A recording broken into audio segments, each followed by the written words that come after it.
मेरा नाम तुषार है। पंजाब की शादी वाली गली के बारे में फेमस था कि जो यहाँ से गुजर जाता है उसकी शादी हो जाती है। मुझे नहीं पता था कि इस गली से गुजरने से मेरी ज़िंदगी में क्या तूफान आने वाला था। आज इस गली को दूर से देखते हुए मेरा 5वां दिन था। पिछले कई दिनों से मैं लगातार दूर दूर से ही इसी गली को देखता रहा था, जो पंजाब के लुधियाना के एक छोटे से इलाके में थी। आम गलियों की तरह ये गली भी कोई मामूली गली नहीं थी, बल्कि ये एक बहुत ही फेमस गली थी जिसके बारे में मैं काफ़ी टाइम से सुनता आ रहा था। लेकिन मेरा गुजरना अभी तक इस गली के अंदर से नहीं हुआ था, क्योंकि मेरा वहाँ पर अभी कोई काम ही नहीं था कि इस रास्ते पर मुझे वहाँ से गुजरना होता। असल बात तो ये थी कि इस गली से गुजरना आसान नहीं था। कोई भी नॉर्मल इंसान इस गली से नहीं गुजर सकता था। इस गली से गुजरने के बहुत सारे टर्म और कंडीशंस थे, और जो जवान इंसान जब इन सारे टर्म और कंडीशंस पर पूरा उतरता था, सिर्फ वही इंसान इस गली से गुजर सकता था, और फिर उसके बाद उस इंसान की शादी हो जाती थी। ये गली शादी वाली गली कहलाई जाती थी, और जिन लोगों की शादी नहीं हो रही थी वो इस गली से गुजरते थे और फिर उनकी शादी हो जाती थी। सुनने में ये बात भी बहुत ही अजीब और यकीन ना करने वाली लग रही है, लेकिन यही सच था कि इस गली से गुजरने वाले हर इंसान की शादी हो जाती थी। जो भी इंसान अभी तक इस गली से नहीं गुजरा था, गली से गुजरने के बाद मेरी आंखों के सामने उसकी शादी आसानी से हो गई थी। मैं अपनी आंखों के सामने एक हंसते बसते घर को देख सकता था, हर वो इंसान जो यहाँ से गुजरता था। लेकिन इस गली के बारे में जहाँ ये बात फेमस थी कि यहाँ से गुजरने से शादी हो जाती है, वहाँ पर कुछ और बातें भी फेमस थीं, जो कि बड़ी ही अजीब गरीब तरह की बातें थीं। मुझे तो ये नहीं पता था कि अजीब अजीब तरह की बातें क्या थीं, लेकिन हर कोई मुझे यहाँ से गुजरने के लिए मना कर देता था और कहता था कि इस गली से सावधान रहना, कभी इस गली से गुजरने की कोशिश भी मत करना, वरना तुम्हारे साथ बहुत बुरा हो जाएगा। मेरी उम्र 45 साल थी और मेरी शादी अभी तक होकर ही नहीं दे रही थी। ऐसा नहीं था कि मैं कोई खूबसूरत इंसान नहीं था, मैं बहुत स्मार्ट और डैशिंग था और पढ़ा लिखा भी था, और मेरी गवर्नमेंट जॉब भी थी। लेकिन मुझे कोई भी लड़की सिर्फ इस वजह से नहीं दे रहा था कि मैं अपने पेरेंट्स की अडॉप्ट की हुई औलाद था। मेरे पेरेंट्स की कोई औलाद नहीं थी, उन्होंने मुझे अडॉप्ट किया था, लेकिन वो लोग मुझे बहुत प्यार करते थे। उन लोगों ने हमेशा मुझे कभी ऐसा महसूस नहीं होने दिया कि उन्होंने मुझे अडॉप्ट किया था। मेरे पेरेंट्स से कुछ लोगों ने कहा कि अगर आप किसी बच्चे को गोद लेते हो तो आपको औलाद हो जाएगी, और इसी मकसद के लिए मेरे पेरेंट्स ने मुझे अडॉप्ट कर लिया था। कुछ सालों के बाद सच में उन्हें अपनी औलाद भी हो गई थी, लेकिन उन्होंने कभी अपनी सगी औलाद और मुझ में कोई फ़र्क नहीं समझा था। अपनी औलाद होने के बावजूद भी उन्होंने मुझ पर बहुत ध्यान दिया था, और उन्होंने मेरे नाम पर पहले से ही एक अलग मकान कर दिया था। लेकिन जब उन्होंने मुझे पढ़ाई करने के लिए दूसरे शहर भेज दिया तो मेरे पेरेंट्स का सगा बेटा बहुत बीमार हो गया था और मौत के मुंह तक पहुंच गया था। और फिर सबने कहा कि ये सब इसी वजह से हो रहा है कि तुम लोगों ने भगवान को नाराज़ किया और अपने अडॉप्ट किए हुए बेटे को दूसरे शहर पढ़ने के लिए भेज दिया। वो तुमसे दूर हो गया है, क्या पता पढ़ाई के बहाने वहाँ पर वो तुम लोगों को याद करता हो या ना। मेरे पेरेंट्स ने मुझे दूसरे शहर पढ़ाई करने के लिए इसलिए भेजा था कि उनका ध्यान मेरे छोटे भाई पर भी रहे। वो लोग मुझसे भी प्यार करते थे और छोटे भाई से भी प्यार करते थे, लेकिन उन्होंने सोचा कि बड़े बेटे को दूसरे शहर पढ़ने के लिए भेज देते हैं, इससे हमारा ध्यान ज़्यादातर हमारे छोटे बेटे पर ही रहेगा और बड़ा बेटा पढ़ लिख कर किसी काबिल हो जाएगा। लोगों की बातों में आकर मेरे पेरेंट्स, जो कि मेरे सगे पेरेंट्स नहीं थे, उन्होंने मुझे अपने सगे बेटे की जान बचाने के लिए मुझे घर वापस बुला लिया था और कहा था कि तुम अपने छोटे भाई का ख्याल रखो और अब इसे छोड़कर तुम कहीं नहीं जाओगे। लेकिन मेरे पीछे उन्हें अपनी सगी औलाद जान से ज़्यादा प्यारी हो गई थी। मुझे इस बात से कोई एतराज़ नहीं था, क्योंकि मुझे ये बात पहले से ही पता थी कि मेरे पेरेंट्स ने मुझे अडॉप्ट किया था। इसके बाद भी उन्हें 4 बच्चे और हो गए थे। जब मेरी उम्र 12 साल थी और वो सब अपनी ज़िंदगी में खुश थे, लेकिन धीरे धीरे मेरे पेरेंट्स का ध्यान मुझसे हट गया था। उन्होंने उसके बाद मुझे घर से बाहर नहीं निकलने दिया। उनके ऐसे बिहेवियर से मुझे बहुत दुख हुआ था। हर कदम पर मुझे परेशानी ही उठानी पड़ी थी। और जब मैं बड़ा हुआ तो सबसे बड़ी मुसीबत मेरे लिए ये खड़ी हो गई कि कोई भी अपनी बेटी का रिश्ता मुझे नहीं दे रहा था। और सबका कहना यही था कि ना जाने कौन से पाप की पैदाइश है, मैं ना जाने किसका बेटा हूँ, मेरा रिश्ता कौन से खानदान से है, मेरे सगे माता पिता कौन हैं, कैसे थे। लोग मेरे बारे में तरह तरह की बातें करते थे। मेरा कुछ अता पता ही नहीं है कि मेरी रगों में किसका खून दौड़ता है। और सिर्फ यही वजह थी जिसकी वजह से आज मेरी उम्र 45 साल हो गई थी और मेरी शादी नहीं हो पा रही थी। मुझसे छोटे बहन भाइयों के घर बस गए थे और उनके बच्चे भी हो गए थे। पढ़े लिखे होने की वजह से मुझे नौकरी तो अच्छी मिल गई थी। मैं सोचता था कि अगर मैं दूसरे शहर जाकर पढ़ता तो शायद मुझे इससे अच्छी नौकरी मिल सकती थी, लेकिन कोई बात नहीं, मेरे लिए ये नौकरी भी ठीक थी। मैं अभी तक अकेला था, मेरे पेरेंट्स भी मर गए थे, बूढ़े होकर इस दुनिया से जा चुके थे, लेकिन मेरे लिए एक अच्छा काम करके गए थे कि बचपन में जब मैं उनकी अकेली औलाद हुआ करता था तभी उन्होंने मेरे नाम अपना एक मकान कर दिया था। मैं अकेला अपने उसी घर में रहता था। मेरी गवर्नमेंट जॉब थी और मेरे पास रहने के लिए अलग घर था और एक बाइक भी थी। सब कुछ अपना था, लेकिन एक परिवार नहीं था।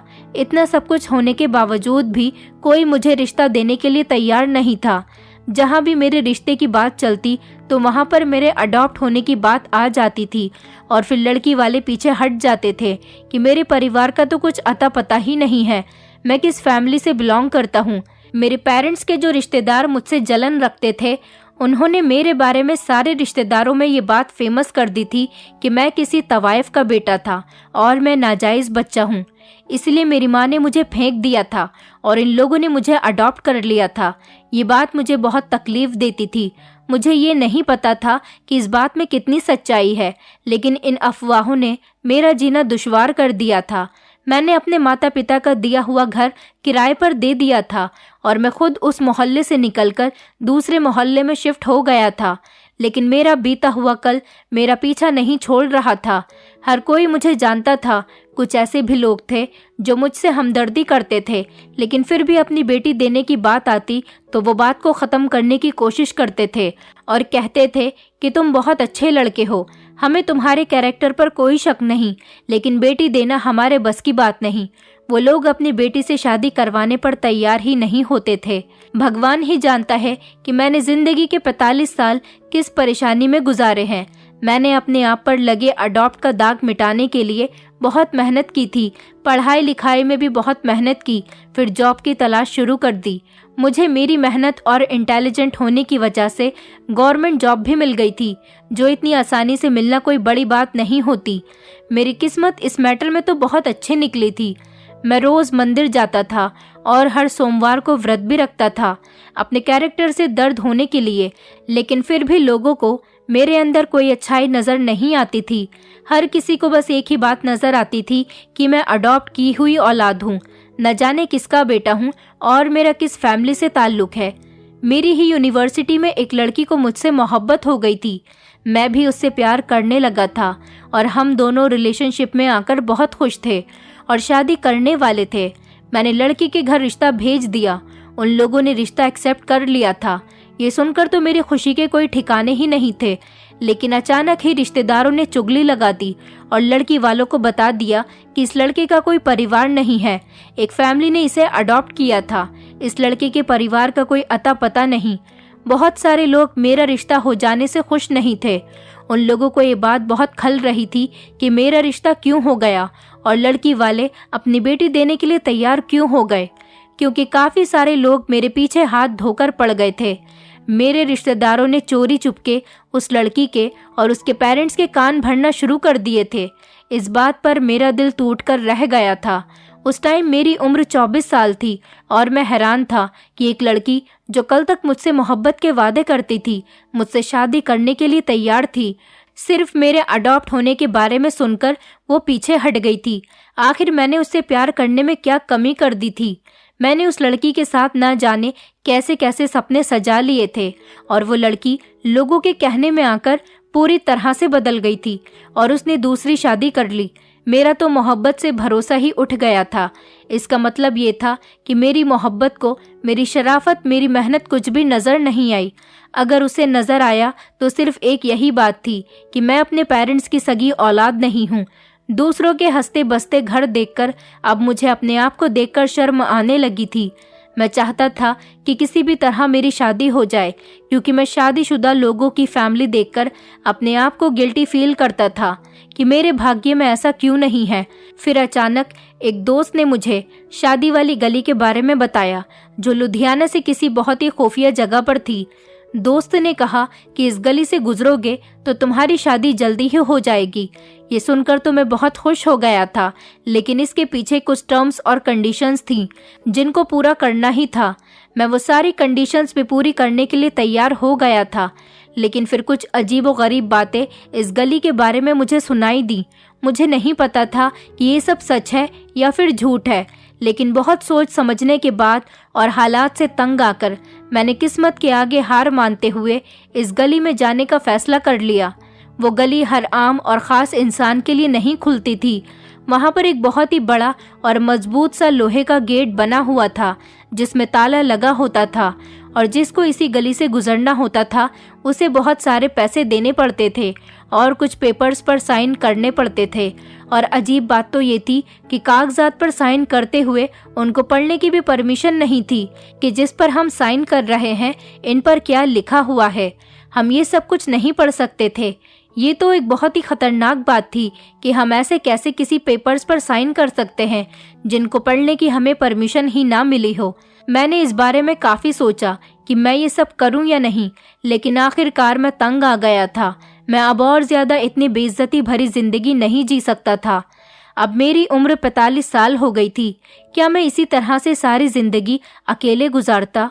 मैं भी चाहता था कि मेरी शादी हो, मेरा परिवार हो, मेरे बच्चे हों और मेरी ज़िंदगी अपनी फैमिली के साथ गुजरे, क्योंकि अब मैं बिल्कुल अकेला हो गया था और मुझे लोगों के साथ की बहुत ज़रूरत थी। और मैं ये बात अच्छी तरह से जानता हूँ कि कोई रिश्ता किसी परेशानी में कभी काम नहीं आता, लेकिन अपनी फैमिली हमेशा काम आती है। मैं सारी कंडीशंस को एक्सेप्ट करने के लिए तैयार हो गया था। मेरी मुलाकात एक औरत से हुई जो उस गली की मालकिन बताई जाती थी। उसने अपने चेहरे को दुपट्टे से ढका हुआ था। मुझे उसका चेहरा नज़र नहीं आ रहा था। उसने मुझसे 2 लाख रुपए की रकम मांगी और पेपर्स मेरे आगे बढ़ा दिए थे। मैंने पेपर्स बिना पढ़े ही उन पर साइन कर दिया। साइन करते टाइम मेरे हाथ कांप रहे थे और मैं सोच रहा था कि ना जाने मैं कौन सी नई मुसीबत में पड़ने वाला हूँ। लेकिन मैंने बड़ी हिम्मत करते हुए सोचा कि जो होगा देखा जाएगा, और उन पेपर्स पर साइन कर दिए। अब शायद जो होता वही मेरे लिए सब कुछ था। मैंने जब इस काम को करने की शुरुआत की थी तो फिर आने वाले टाइम के लिए भी मुझे तैयार रहना था।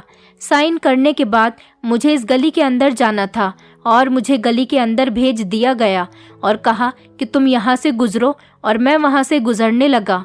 मुझे बहुत ज़्यादा डर लग रहा था। रात का टाइम था, इसलिए अंधेरा भी ज़्यादा हो रहा था। लगभग रात के 3:30 बज रहे थे। सर्दियों की रात थी और हर तरफ कोहरा छाया हुआ था। मुझे तो सिर्फ तेज़ तेज़ हवाओं की आवाज़ सुनाई दे रही थी। ये गली कोई नॉर्मल गली नहीं थी, बल्कि बहुत ही खतरनाक तरह की लग रही थी। मैं वहाँ से गुजर ही रहा था कि अचानक किसी ने मेरा हाथ पकड़ लिया और मुझे अपने बने हुए एक घर की तरफ खींच लिया। ये सब इतना अचानक हुआ था कि मुझे समझ ही नहीं आया कि मेरे साथ क्या हो रहा है। मुझे अचानक वहाँ पर ले जाया गया और एक सोफे पर बैठाया गया और मेरे हाथ पैरों को रस्सी के साथ बांध दिया गया। मुझे बहुत डर लग रहा था, लेकिन मेरा सिक्स सेंस काम करना बिल्कुल बंद हो चुका था। मैं समझ गया था कि मैं किसी बड़ी मुसीबत में फंस चुका हूँ और मेरा तो कोई अपना भी नहीं है जो मुझे इस मुसीबत से निकाल सके। मुझे बिल्कुल खामोश रहने के लिए कहा गया। मैंने देखा कि वहाँ पर 3 औरतें थीं जिन्होंने अपने चेहरे पर घूंघट किया हुआ था और अपने चेहरे को अच्छी तरह से ढका हुआ था। उनके हाथ में चाकू था। मुझे लगा कि बस आज तो मेरी ज़िंदगी का आखिरी दिन है, ये लोग मुझे जान से मार देंगे, लेकिन ऐसा कुछ नहीं हुआ था। थोड़ी ही देर के बाद दुल्हन के कपड़ों में एक बहुत ही खूबसूरत, प्यारी और मासूम सी कम उम्र की लड़की को मेरे सामने लाया गया और मुझसे कहा गया कि अभी के अभी इसी टाइम तुम्हारी इस लड़की से शादी है। मैं इस लड़की को देखकर हैरान रह गया था। वो इतनी ज़्यादा कम उम्र की और ख़ूबसूरत थी कि मेरी नज़र उस लड़की से हट ही नहीं रही थी। वो बहुत ही मासूम सी थी, लगभग 18 साल की होगी। उसने लाल कलर का लहंगा पहना हुआ था और काफ़ी सारे ज़ेवरात भी पहने हुई थी। कुछ ही देर में पंडित जी को भी बुला लिया गया। उन्होंने अग्नि के आगे बैठकर मंत्र पढ़ने शुरू कर दिए और मैं अभी तक रस्सियों से बंधा हुआ था और मेरी शादी इस लड़की के साथ होनी शुरू हो चुकी थी। उनके हाथ में चाकू देखकर मैं कुछ बोल ही नहीं सका। मैंने फौरन शादी करने के लिए हाँ कर दी। उसके बाद मेरे हाथ पैर खोल दिए गए और उनमें से एक लड़की मेरे आगे चाकू लेकर खड़ी हुई थी। मैंने उस खूबसूरत लड़की के साथ 7 फेरे लिए और उसके बाद लड़की की मांग में सिंदूर भरा और उसको मंगलसूत्र भी पहना दिया। मैंने ऐसा सिर्फ इसलिए किया ताकि ये लोग शादी करने पर मेरी जान छोड़ दें, वरना अगर मैं इनकार कर देता तो ये लोग मुझे जान से भी मार सकते थे। मैंने उस लड़की को बड़े कांपते हुए हाथों से मंगलसूत्र पहनाया था। मैं बस इतना ज़्यादा डर गया था कि मुझे शादी और शादी की रस्मों में कोई इंटरेस्ट ही नहीं आ रहा था।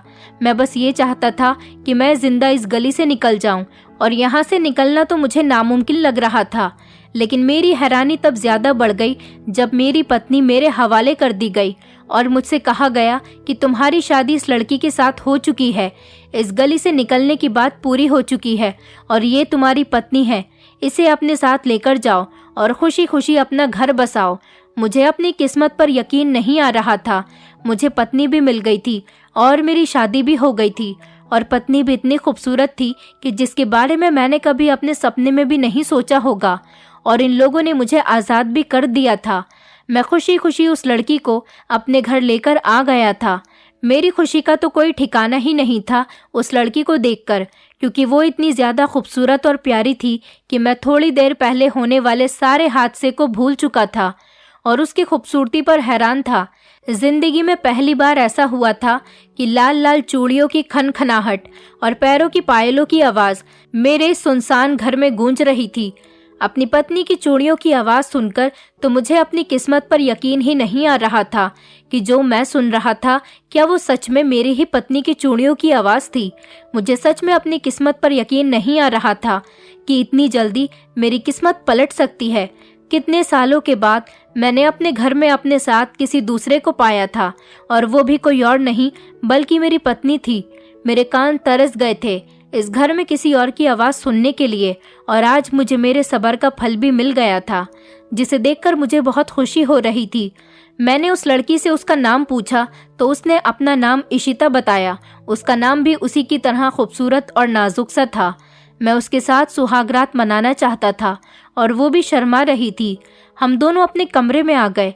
मैं अपनी नई नवेली दुल्हन की तारीफ कर रहा था और उसकी खूबसूरती की तारीफ पर मैंने ज़मीन और आसमान एक कर दिए। लेकिन तभी अचानक मेरा सर चकराने लगा और मेरी आंखों के सामने अंधेरा छाने लगा। मुझे पता ही नहीं चला कि मैं कब बेहोश हो गया था। सुबह को जब मेरी आंख खुली तो मेरे सर में बहुत दर्द हो रहा था और मुझे चक्कर भी आ रहे थे। मुझे 1 मिनट के लिए तो याद ही नहीं रहा था कि रात क्या हुआ था और कुछ ही देर के बाद मुझे रात वाली सारी बात याद आई तो मैं ठीक से होश में आ गया था, क्योंकि मैं समझ गया था कि मैं बेहोश हो चुका था और मेरे बेहोश होने के बाद मेरे घर में क्या हुआ था मुझे कुछ नहीं पता। मुझे कुछ ठीक से याद नहीं आ रहा था। लेकिन जब मुझे सब कुछ ठीक तरह से याद आया तो मैंने देखा कि मुझे वो लड़की कहीं नज़र नहीं आ रही थी जिससे मेरी कल रात शादी हुई थी। मैंने मोबाइल ऑन किया तो अचानक से मुझे मेरे मोबाइल पर बहुत सारे डॉक्यूमेंट रिसीव हुए जिसमें मैंने बहुत सारे जुर्म को एक्सेप्ट किया हुआ था और उन पर मेरी फ़ोटो भी लगी हुई थी और ऐसा लग रहा था कि मैं बहुत ही बड़ा आरोपी हूँ, बल्कि मेरा काम ही यही है। मैं एक बहुत बड़ा गुंडा हूँ। इसके अलावा भी बहुत सारी अजीबोगरीब चीज़ें मुझे रिसीव हुई थी। उन्हें देखकर तो मेरा सर बुरी तरह से चकराने लगा था। और फिर एक मैसेज रिसीव हुआ जिसमें लिखा हुआ था कि इस लड़की को तुम्हें हर हाल में 1 महीने के अंदर अंदर अमेरिका भेजना है।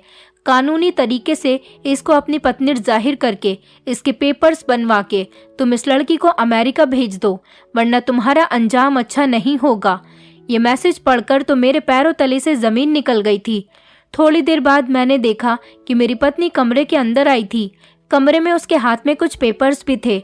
उसने खामोशी से वो पेपर्स मेरे हवाले कर दिए और कुछ बोले बिना ही उसने अपने सर को झुका लिया और खामोश बैठ गई। मुझे समझने में 1 मिनट भी नहीं लगा था कि ये ना जाने मैं किसी मुसीबत में फंस चुका हूँ। लेकिन सिर्फ मैं ही नहीं बल्कि मेरे साथ साथ ये लड़की भी फंस चुकी है, क्योंकि इसके चेहरे से ही लग रहा था कि वो भी परेशान है। वो तो कल रात से ही मुझे टेंशन में लग रही थी और उसके चेहरे पर मासूमियत थी।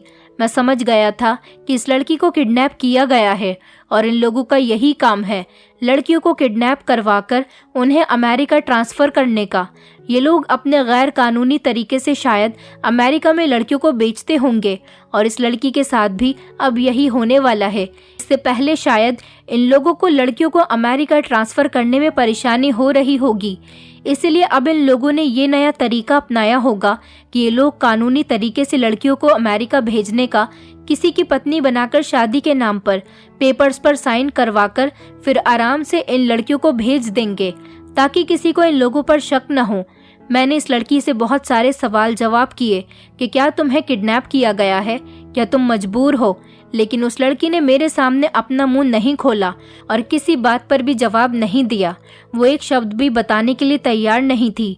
मैं समझ गया था कि उसे बहुत तरीके से ब्लैकमेल किया गया है, तभी तो वो कोई बात बताने के लिए तैयार नहीं हो रही। और अगर ये मेरे सामने सारी बातें बता देगी तो अपनी जान से चली जाएगी या फिर इज्जत से। मैंने इसको बहुत यकीन दिलाया कि तुम मुझे सारी सच्चाई बता दो, तुम मेरी पत्नी हो, मैंने तुमसे शादी की है और मैं इस तरह से तुम्हें नहीं भेज सकता, तुम मेरी इज्जत हो। लेकिन उसने तो कोई बात नहीं सुनी, न ही वो किसी बात का जवाब दे रही थी। मुझे ऐसा लग रहा था कि ये लड़की इमोशनल अत्याचार की आदी लड़की है, बल्कि लड़की ही नहीं कोई डॉल लग रही थी मेरे सामने बैठी हुई, जिसके अंदर किसी तरह की कोई फीलिंग्स नहीं। उसकी खामोशी को देखकर मैं समझ गया था कि वो कितना ज्यादा परेशान है और कितनी तकलीफ से गुजर रही है इस मकाम तक आने के लिए। और अगर मैंने भी उन लोगों की बात नहीं मानी तो वो ज़रूर मेरे साथ भी कुछ न कुछ गलत कर देंगे। जिन पेपर्स पर मुझसे साइन करवाए गए हैं वो पुलिस को दे देंगे और अगले ही दिन पुलिस मुझे पकड़ने के लिए आ जाएगी और बाकी की सारी ज़िंदगी मेरी जेल में हवालात की होकर रह जाएगी, जो कि मुझे बिल्कुल भी एक्सेप्ट नहीं थी।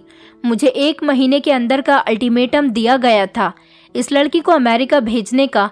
1 महीने के अंदर तो मुझे बहुत सारे काम करवाने थे। इस लड़की का वीज़ा बनवाना था और पासपोर्ट भी इतनी जल्दी नहीं आता है। मैंने उन लोगों से कहा कि मुझे 1 महीने से ज़्यादा का टाइम चाहिए, मैं इस लड़की को भेज दूंगा, लेकिन इतनी जल्दी कानूनी तरीके से नहीं भेजा जा सकता, ये तो आपको भी पता है। उन लोगों ने मेरी एक बात नहीं मानी और कहा कि नहीं, 1 महीना हर काम के लिए बहुत होता है, तुम्हारे पास सिर्फ 1 महीने का ही टाइम है, इस 1 महीने में ही तुम्हें इस लड़की को अमेरिका भेजना होगा।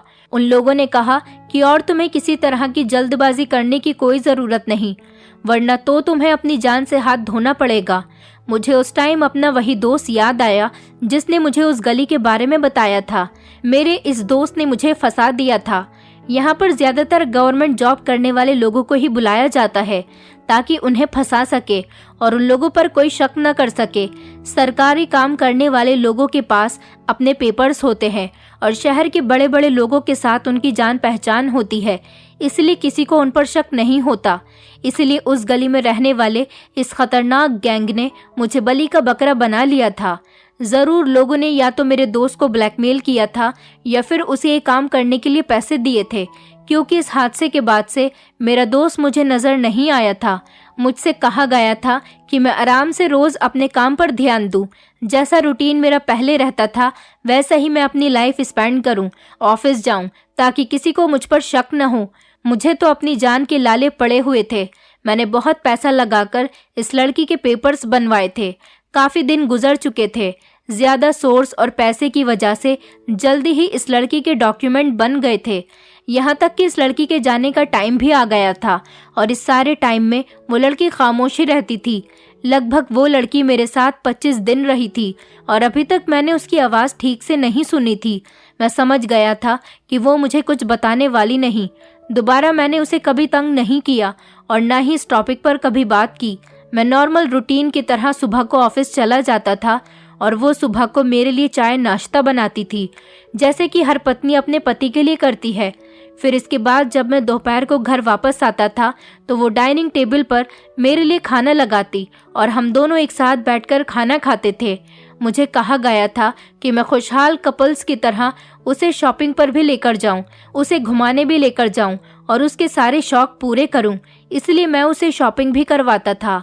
एक दिन मूवी दिखाने भी ले गया था और बहुत ही नॉर्मल शादीशुदा कपल्स की तरह हम लोग रिएक्ट कर रहे थे। तब मुझे समझ आया कि इस गली से गुजरने वाला हर वो इंसान मुझे खुशहाल और शादीशुदा क्यों लगता था, क्योंकि असल में वो लोग खुश नहीं होते थे, बल्कि खुश रहने की एक्टिंग करते थे। वो नॉर्मल रहने के लिए खुशहाली दिखाया करते थे, अंदर से वो ब्लैकमेल हो रहे थे। और फिर कुछ दिनों के बाद ही पता चलता था कि शादी करने वाली फैमिली दूसरे शहर में शिफ्ट हो गई। और मैंने इस बात पर तो कभी ध्यान ही नहीं दिया था कि वो हर फैमिली जो इस गली से गुजरने के बाद जिनकी शादी होती है, वो लोग दूसरे शहर में शिफ्ट क्यों हो जाते हैं। ये बात तो कभी मेरे दिमाग में आई ही नहीं थी। और अब मुझे इस बात का जवाब मिल चुका था। ये लोग लड़कियों को बाहर भिजवा देते थे और लड़के को गायब करवा देते थे। शुरू में तो मैं सच में इस मुसीबत से निकलना चाहता था और चाहता था कि जल्द से जल्द इस लड़की के पेपर्स बन जाएं और मैं इस लड़की को अमेरिका भेजकर सुकून का सांस ले सकूं और बाकी की सारी जिंदगी अकेले ही गुजार दूं। बस मेरी जान इस मैटर से छूट जाए। मेरे दिल में इतना ज्यादा डर बैठ चुका था कि सामने बैठी हुई लड़की की फीलिंग्स का मुझे कोई एहसास नहीं था।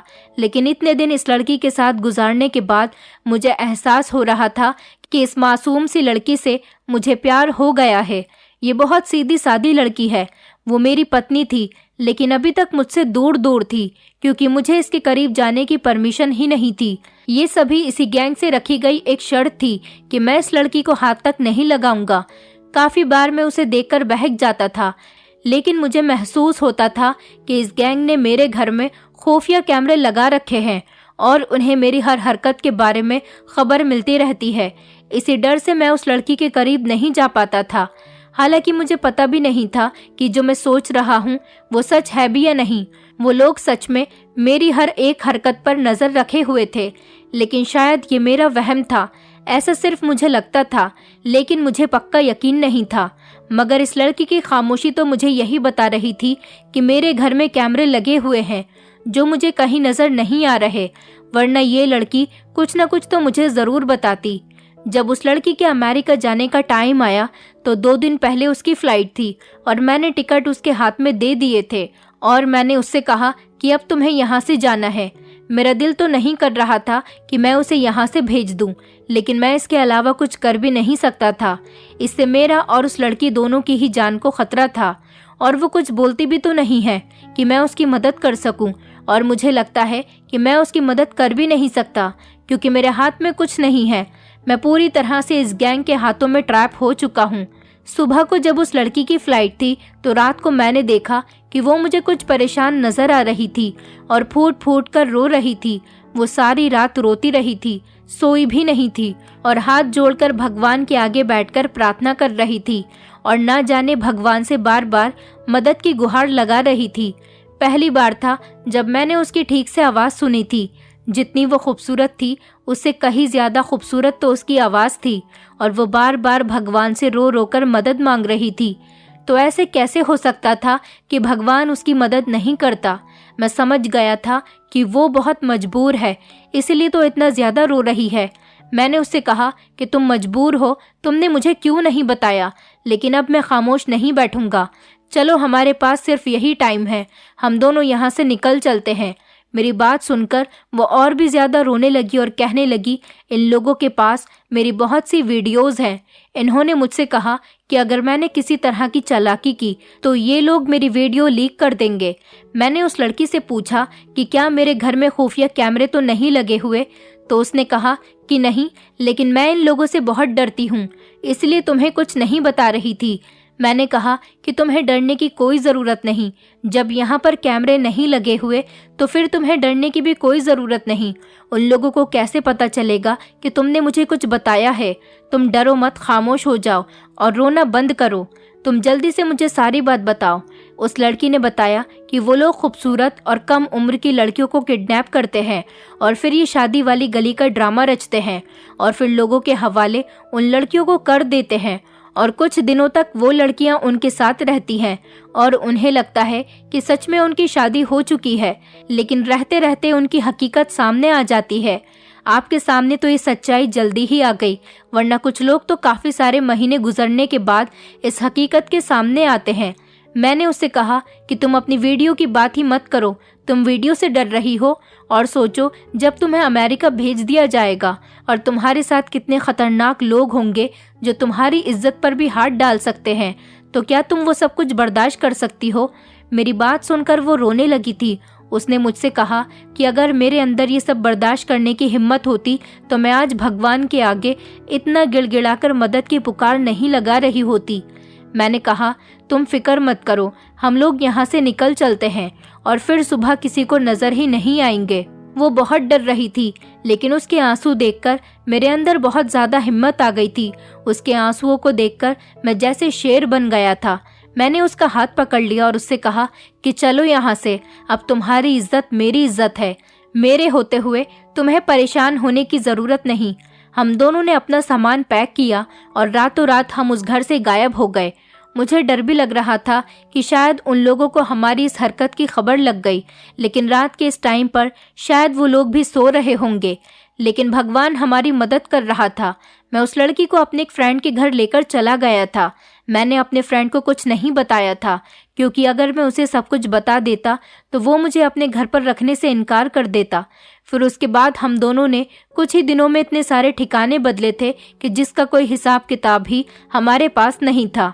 हम सुबह को किसी और शहर में जाते थे और रात को किसी दूसरे शहर में चले जाते। हम लोग इस तरह से भाग भाग कर जिंदगी गुजार रहे थे कि ताकि वो लोग हमारा पीछा न कर सकें और हमारा पीछा करते करते थक जाएं। जब वो थक जाएं तो खुद ही हमें छोड़ दें। मुझे नहीं पता था कि वो हमारा पीछा कर भी रहे थे या नहीं, और हम गोरखपुर के लिए निकल पड़े। गोरखपुर में एक दिन रुककर उसके बाद हम लोग मेरठ आ गए थे। मेरठ में काफ़ी टाइम गुजरने के बाद भगवान ने हमारी मदद की, न जाने किस तरह से, जिसके बारे में हमें खुद भी नहीं पता चला। हमें इधर से उधर भागते हुए लगभग 3 साल हो गए थे। 3 साल तक भागते भागते जब हमें यकीन हो गया कि अब वो लोग हमें कहीं नहीं ढूंढ सकते और ढूंढ ढूंढ कर थक चुके होंगे, तो हम वापस पंजाब पहुंच चुके थे। पंजाब आने के बाद हमें बहुत बड़ी खुशखबरी मिली थी कि शादी वाली गली का सारा गैंग पकड़ा गया। पुलिस ने उन लोगों को 6 महीने पहले ही अरेस्ट किया और उन सबको कड़ी से कड़ी सज़ा दी गई, क्योंकि वो लोग काफ़ी टाइम से लड़कियों को बेचकर उनका धंधा कर रहे थे और लोगों को बेवकूफ़ बना रहे थे। इन लोगों से गलती ये हुई थी कि उन्होंने लुधियाना के पुलिस स्टेशन के एक पुलिस ऑफिसर को ट्रैक किया और उन्हें ये नहीं पता था कि ये लुधियाना के ही थाने का ऑफिसर है, यानी कि वो खुफिया तरीके से अपना काम करने वाला ऑफिसर था और उसी की वजह से ये सारा गैंग पकड़ा गया था। ये बात सुनकर तो हमारी खुशी के ठिकाने ही नहीं रहे थे, और आज इस हादसे को 15 साल गुजर चुके हैं और हमारे बच्चे भी हो गए हैं। मैं अपनी पत्नी इशिता के साथ बहुत खुश हूँ और हम एक दूसरे के पति पत्नी होने पर एक दूसरे को बहुत लकी समझते हैं, क्योंकि उसे मुझ जैसा साथ देने वाला पति और मुझे इशिता जैसी समझदार और खूबसूरत पत्नी मिली थी। हम भगवान का शुक्रिया अदा करते नहीं थकते हैं, क्योंकि उन्होंने हमें और दूसरे लोगों को भी इस बड़ी मुसीबत से आज़ाद कर दिया था। ऐसी बहुत सारी लड़कियां थीं जो इन लोगों का शिकार हो गई थीं। इससे पहले जो यहाँ की लड़कियां अमेरिका गई हुई थीं, अमेरिका की पुलिस से कांटेक्ट करने के बाद उन लड़कियों को भी तलाश करके उनको हिंदुस्तान बुलवा लिया गया था और उनको उनके पेरेंट्स के हवाले कर दिया गया था। अब सब कुछ बिल्कुल ठीक हो गया है और अब लोग दूसरों की बातों में भी नहीं आते। मैं भी आप लोगों से यही कहूँगा कि कभी किसी की बातों में आने से पहले 1000 बार सोच लेना। कहानी पसंद आई है तो वीडियो को लाइक करें, चैनल पर नए हैं तो चैनल को सब्सक्राइब करें और हाँ, नोटिफिकेशन बेल को ज़रूर दबाएं ताकि अगली अपडेट सबसे पहले आपको मिले।